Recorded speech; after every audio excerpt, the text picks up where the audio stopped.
Magandang hapon po sa inyong lahat. Ito po si Dr. Jeff Ho. Nandito po sa harap po isang pasyente para sa ating live consultation dito sa loob ng clinic natin. Ilang taon na po kayo? Wala edad ni mo? 50 do. 50. Ano sa'yo trabaho ni mo? Anong trabaho po? Balay. Housewife. Ilan pong anak ninyo? Isa. Ilang taon na pong anak ninyo? 10. 10. So, 39 kayo nabuntis o 40? Mga buntis, mga 39. 39, okay. Late pala kayo nag-asawa? Hindi, nag-asawa na ako, Dok, pero dugay lang din na buntis. Dugay daw, matagal. Kaya bunong. Pero so far, isa lang anak ninyo. Okay. Sige, so ano pong problema natin ngayon, madam? 2 years ago do, ginag-check ko o ka ng acidic ganito. 2 years ago daw, Oo. may hyperacidity siya noon. Hyperacidity. Masakit pong sikmura ninyo? Oo, then mag-anxiety ko, Dok. Anxiety, may Oo. anxiety, ayan. Then, So, nervyos, Oo, may nervyos. hyperacidity, may anxiety. So, maaaring yung hyperacidity na dahil sa anxiety. Palagi nag-isip na may sakit sa katawan, konting nararamdaman lang sa katawan, kaagad-agad mag-isip kaagad na baka may sakit sa puso. Okay, sabi niya baka mamatay daw. kaya mag-palpitate man, mag-palpitate. Alam mo ninyo, ang dapat i-worry ninyo yung katawan ninyo kasi sobrang laki ng katawan ninyo, maaga kayo mag-heart attack. Okay, kasi napaka-overweight po ninyo. So, mukhang 60 kilos kayo, no? O 65? Nasa 60 yata. 60, okay. Sige, ho. Hindi naman kayo naninigarilyo. Ay, wala Okay, akong good. bisyo. Alak. Okay, lalaki. Joke lang, ha. Saan po nagtrabaho yung asawa ninyo? Diyan lang po sa mekaniko. Okay, good. Sige, ho. Saan kayo nakatira? Diyan lang sa Bahada. Bahada, okay. So, bakit may dahilan ba kayo magiging nervyos ngayon? May problema po Wala kayo? na, Dok. Wala kayong problema ngayon?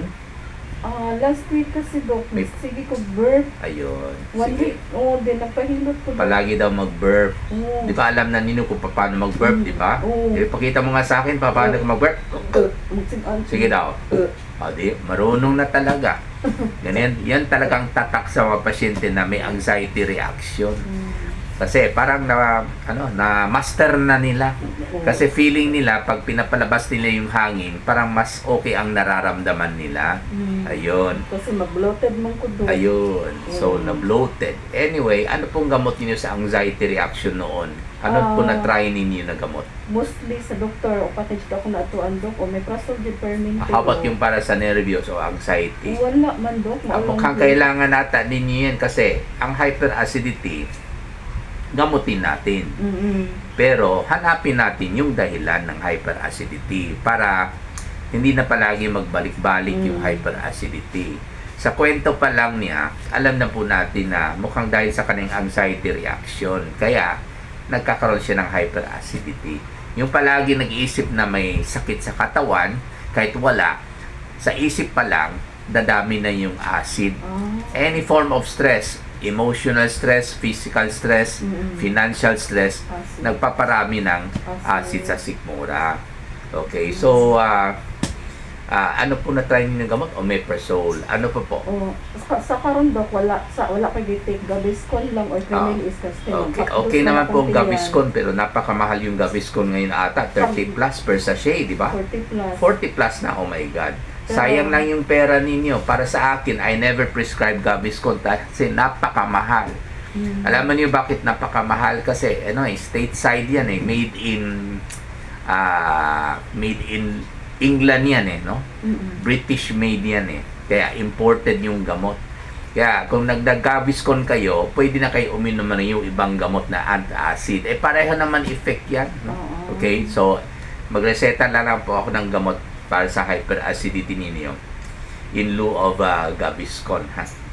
Okay naman i-combine yung omeprazole kasi ang omeprazole, yun po ang nagpapatigil ng bagong acid na maglabas sa stomach mo.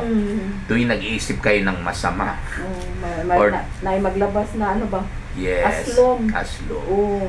Yung Gaviscon naman, iwala niya kaagad kung ano pong natirang acid sa sikmura. Kumbaga, yung lumang acid na nagtira sa sikmura, yung kaya may hyperacidity, okay, ang magpawala niyan ay yung Gaviscon o yung mga aluminum magnesium hydroxide na tablets, no?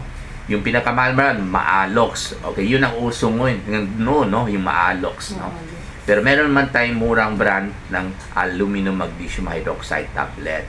Okay, so ang bagong acid naman, ang i-control niyan ay yung pag-inom ng omeprazole. So, hindi lang pwede yung antacid lamang na para sa yung lumang acid na nagpundo sa stomach, kundi kailangan rin uminom ng gamot para pigilan natin yung paglabas ng bagong acid sa stomach. And that is the role of omeprazole. Walang maghawa ang dok, no? Okay, so syempre, yung anxiety reaction, kailangan gamutin rin natin para mas konting acid na maglabas. Para pag maubos na po yung aluminum magnesium hydroxide tablet at saka omeprazole, at least hindi na babalik kaagad kasi meron na siyang gamot para sa anxiety reaction na yun po ang sanhi kung bakit siya nag-hyperacidity. Pero syempre, tanungin po natin kung may ibang dahilan pa ng hyperacidity. Ang number one dahilan syempre ay walang iba kundi late matulog. Ano oras kayo natutulog?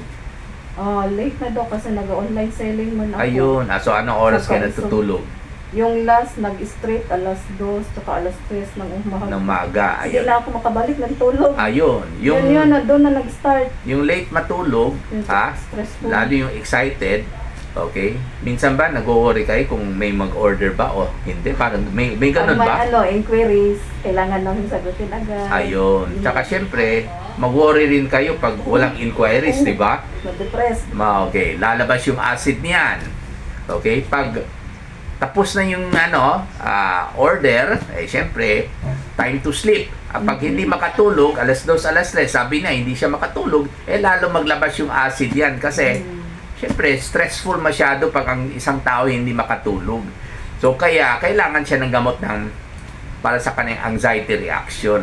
Kasi po, ang anxiety reaction, yun rin po ang ginamit natin para pampatulog. No? Okay, pero at a lower dose, yung anxiety, para sa anxiety reaction, at a lower dose, ang tawag natin yan ay anxiolytics. No? At a lower dose, para sa nervyos, para sa anxiety. At a higher dose, yun po ang ginamit natin na dosage, pampatulog. Kaya yung mga anxiolytics ay mga sedatives rin para they serve both purposes, no? Para sa anxiety at saka para pampatulog. Kaya yung para sa anxiety, ang tawag natin ay mga anxiolytic. Yung pampatulog, ang tawag natin ay sedative.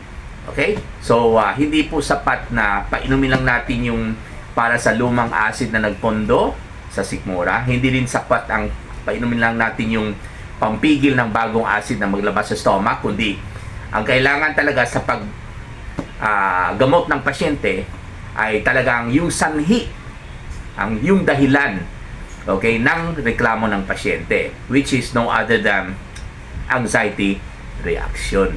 No?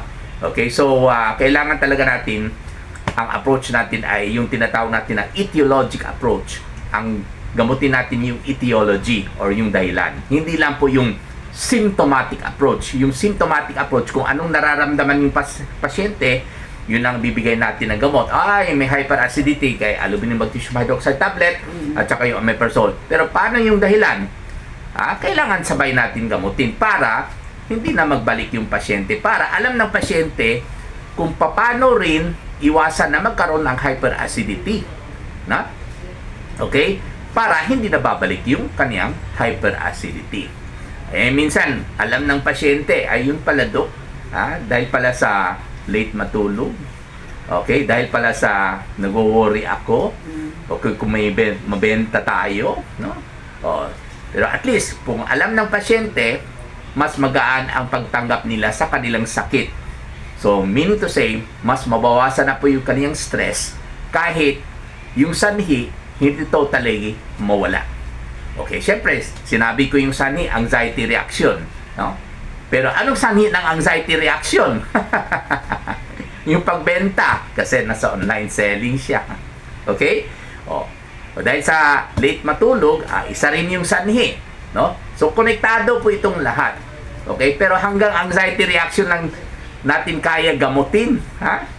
Kasi hindi naman tayo pwede magbili sa kanya ng marami gabi-gabi para maaga ito makatulog. So far ngayon, Doc, maaga naman ako nakatulog, yun lang last time. Baka mayaman na po kayo. Hindi naman, Doc. Yung pera ko daw makatulog. Hindi, joke lang. Okay. Kahapon, Doc, ba? Kasi kanang gani ko, Doc, magpupo. Apo. Pero, sa acidic niya po na siya, Doc, kanang magbasa. Kanang tubig lang ang magpupo. Ilang beses po kayo magdumi? 3 kahapon. How about Kahapon today? lang. Kanina 2. Basa Pero rin. hindi na. Hindi na katulad nung kahapon. So, meaning to say getting better. Oh. So, Yun lang yun. Tapos, ang problema ko, Dok, pag mag-inom ko tubig, Dok, mamura kong madunlon. madunlan, parang matukan. mabara. O bara niya, sakit diri, Dok. Okay. Pagkagabi, madagan siya diri, Dok, sa akong likod. Okay. Ang pain. Okay. So, anak, mag-decide na po. Asa dapit na, doktor. Sige, makutanaw sa imong FB, Dok. Okay, sige. Anyway, ang kanyang reklamo ngayon ay Sakit siya diri. anong tawag nito? Masakit daw dito. Well, that could be part of anxiety reaction rin. Ha? Yung basa, yung dumi, pwede rin part ng anxiety reaction. Kasi po, pag medyo stress tayo, okay, dalawang ang mangyari, no? Sa ating bituka. It's either kumulang yung paggalaw ng bituka, kaya pwede tayo maging constipated, hindi tayo masyadong makadumi, or masyadong mabilis paggalaw ng bituka to the point na maraming beses tayo magdumi. Okay? So anyway, yun po ang ating explanation sa kaniyang madalas magdumi yesterday and today. Pero pangalawa, pwede rin baka nakainom siya ng contaminated water or nakakain siya ng contaminated food, pero that remains to be seen. Kasi pag nakalunok siya ng mikrobyo, syempre expect po natin na tuloy-tuloy pa rin po ang kaniyang LPM. Okay, so meantime, para sa kanyang anxiety reaction, pwede tayong magreseta ng kahit alprazolam or Zainor, 250 microgram tablet, 1/2 tablet sa umaga, 1 tablet sa gabi, straight po natin for 1 month. Tapos mag-advise po tayo na dapat po maaga na po siya matulog ngayon. Okay? Maraming salamat po.